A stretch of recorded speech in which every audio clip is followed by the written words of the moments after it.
In last week's lesson, we covered how to train willpower like a muscle and what a basic unit of an exercise rep looks like for willpower. To recap, a rep for training your willpower is one habit loop cycle that looks like this. We also learned that even individuals with tremendous self-control don't inherently have more or less willpower. When research was done on people who have more self-control versus less self-control, they found that people with more self-control are actually better at structuring their lives in a way that they spend less time in tempting situations. But it's impossible to avoid every trigger. In this lesson, we'll cover how to make your desired behaviors more desirable and undesired behaviors less desirable no matter the trigger. Welcome to the Hack Your Willpower series. If you want to know when the next episode drops, go ahead and hit that subscribe button and also hit that bell icon. Hi Viewer fam, this is Richa from CoachViva.com. Let's go. Remember from last week's lesson that this is the point in the habit loop where your willpower muscles get a chance to flex for the first time. This is the point where you master your cravings. Why make cravings more attractive? In order to change what cravings you experience the moment the trigger occurs, you need to make the desired craving more attractive and the undesired craving less attractive. Let's use an example. When you see a box of donuts at work, that's a trigger. It may elicit a default craving to eat that donut. For the sake of this thought experiment, assume that you're not hungry and have no reason to eat the donuts other than they're already there in front of you. In this example, wanting to eat the donut is a craving for an undesired behavior, and you want to replace that with a craving for a more desired behavior. An alternative desired behavior could be something like going for a short walk, drinking some spiced tea, having a chat with a coworker, presumably something that's away from the donuts. Now, the goal is to make this alternative desired craving as irresistible as you can. You want to associate as much pleasure with this new activity as you can, such that you'd much rather do this as opposed to eating that donut just because it's there. The more attractive an opportunity, the more likely it is to become habit forming. And the next time you're faced with this trigger, you have the willpower to work less hard to accomplish the same outcome. Now, you might have heard about the word dopamine before. Dopamine is a chemical messenger in our brain that responds to rewards. When dopamine rises in our body, then so does our motivation to go do something. But did you know that when researchers studied addictions, they found that it is the anticipation of the reward, not the actual fulfillment of it, that gets us to take action? The greater the anticipation of it, then the higher the dopamine spike we experience. This means eating the donut is not actually what makes you happy. It's not what triggers the dopamine spike. It's the anticipation that you are about to have a donut that increases dopamine. However, if you have a stronger craving for an alternative habit, you'll get a greater dopamine spike, making it easier to do that desired habit. Remember that when we are in this moment, we rely on our emotional thinking, not our logical thinking. And emotional thinking only has the capacity to deal with present you, not future you. That means it doesn't care about how good you think you'll feel 10 minutes from now after you go for a walk. It wants to scratch that cravings itch right now. That means you have to feel really good just thinking about that walk right now. Otherwise, the perceived reward of having that donut, even if you know that it will make you feel worse in the future, will far outweigh the perceived reward of taking that walk. This phenomena is known as delayed discounting, the perception that the value of a reward declines over time. In the book, The Willpower Instinct, the author shares the story of a weight loss client who made a commitment to do yoga regularly. Despite having a terrible track record of skipping most of her yoga workouts, she consistently found herself feeling better after doing the workout was over. She would think, it always feels so good afterward, so why can't I usually bring myself to go to yoga? Once she learned about delay discounting, she had an idea. The next time she went to yoga, she made a recording of herself raving about how good she felt after doing it. The next time she thought about skipping yoga, she played that recording so she could remember how good it felt and actually feel it too.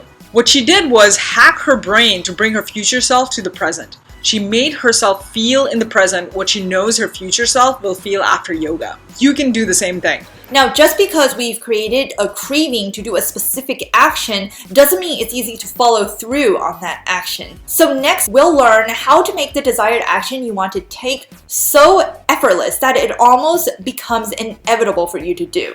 Just like training a muscle, you need to practice doing consistent exercises in order to improve. Going to the gym once a week for 3 hours at a time is obviously less effective than going 3 times a week, 1 hour each, right? So like muscle building, strengthening your willpower depends less on how much time you spend working on it per session than the number of times that you go and practice training it. So your goal is to just repeat the desired action as much as possible until you don't have to think about it anymore. That's when it becomes a habit. As a matter of fact, it should feel weird for you not to do that thing. The key to mastering a habit is repetition, not perfection. All habits follow a similar trajectory of effortful practice to automatic behavior. This process is known as automaticity. This is what we mean when we say it needs to feel weird to you not to do that habit anymore. Automaticity is that ability to perform the behavior that you want without having to think about it. And that's what happens when you go beyond that threshold past the habit line. That's when you really can say, I have a habit. But notice you need to string together a series of successful attempts first until that behavior is firmly established. If you create an environment where doing the desired thing is as easy as possible, then you remove the points of friction that sap your time and energy, and doing the habit becomes easy. When we remove the points of friction that sap our time and energy, we can achieve more with less effort. But when there are more obstacles in the way, the more friction there is between you and your desired behavior. This is why it is critical to make your habits so easy that you'll do them even when you don't feel like it, which will be often especially the case in the first few weeks. Examples of removing obstacles include not keeping treats around at home, or if you do, always place the healthier foods you want to eat more of in front of the treats you gravitate towards usually. Sleep in your gym clothes, or keep them really close to your bed so you're ready to work out in the morning when you wake up. Pack your home-cooked lunch the night before so you can just grab it and go in the morning. To get herself to wake up in the morning to do her workouts last winter, Lucy would prepare a protein shake and pack her gym clothes the night before. She would also put her phone on airplane mode and lay out her jacket at the foot of the bed. When the alarm rang the next morning, she would put on her jacket, grab her bag with gym clothes and her pre-made shake, then go straight to the gym. She wouldn't even change out of her pajamas. And because her phone was still on airplane mode, she couldn't get distracted by emails along the way. Notice how many obstacles were reduced from getting out of bed and going to the gym. Now, some of you might be thinking, why do I need to jump through all these hoops to make my undesired actions harder to do? Can't I just practice ignoring the temptations and presumably over time, I'll actually stop succumbing to them completely? Just waiting out or ignoring temptations has been shown again and again to not work. Try this exercise. Don't think of a pink elephant. You know those elephants with long noses and big floppy ears? The one in particular that just happens to be pink? Well, don't think about it. What are you thinking about right now?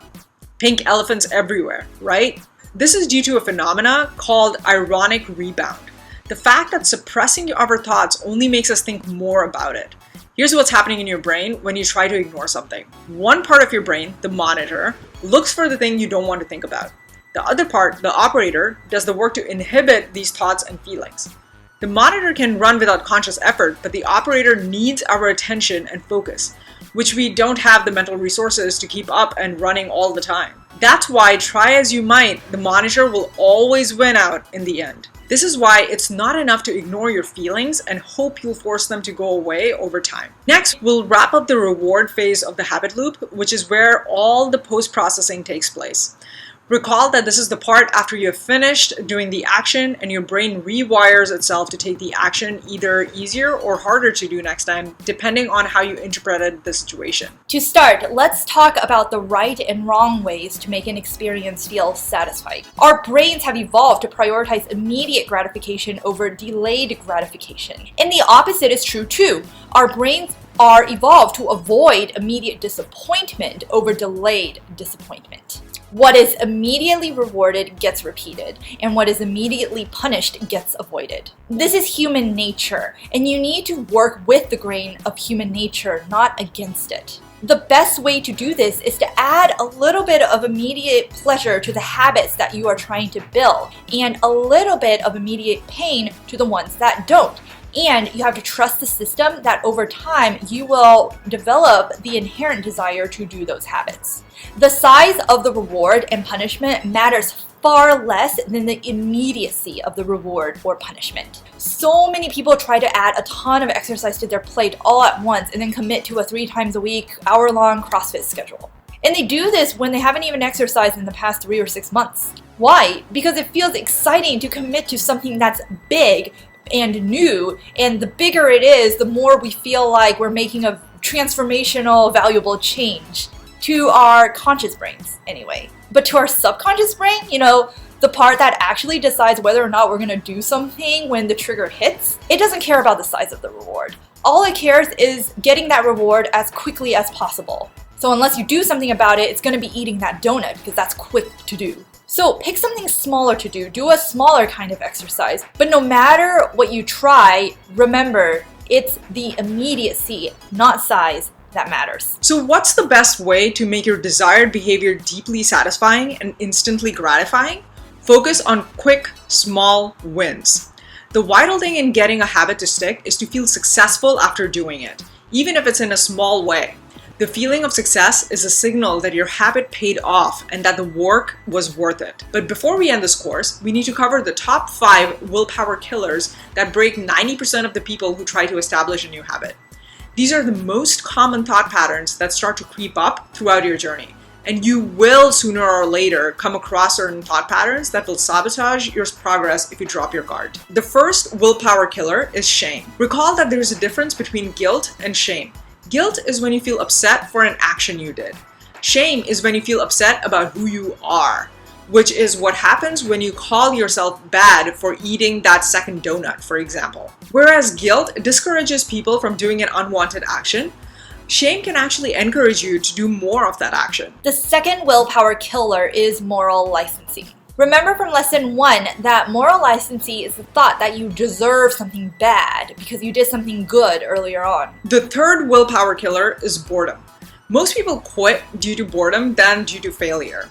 As you do your habits, regardless of how much you have succeeded or failed at them from day to day, eventually they become less interesting and less satisfying. We get bored. The fourth willpower killer is obligation.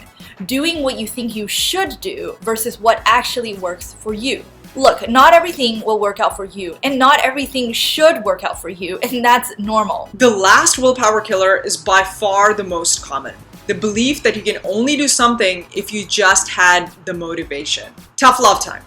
Needing more motivation is just another way to say, I don't want this badly enough. Nobody has motivation 100% of the time, so you cannot rely on motivation to help you stay on track. Remember, this is a long journey, but you can strengthen your willpower just like you can strengthen any other muscle. If you get started on using even just one of these strategies today, you'll be miles ahead of where you were. But if you really want to take your willpower mastery to the next level, I'm excited to share our free Willpower Mastery email course with you, where we'll dive deeper into how to tackle each step of the habit loop with homework and action steps. We'll also arm you with many more tools than can be fit in one YouTube video, so that if one strategy doesn't work, you have an arsenal of other strategies to try. This email course is absolutely free because so many people misunderstand willpower and end up shooting themselves in the foot, and we don't want that to be you. To get the course, sign up in the link in the description below. Hey there, if you want to know when the next episode drops, go ahead and hit that subscribe button and also hit that bell icon. Until then, keep crushing it.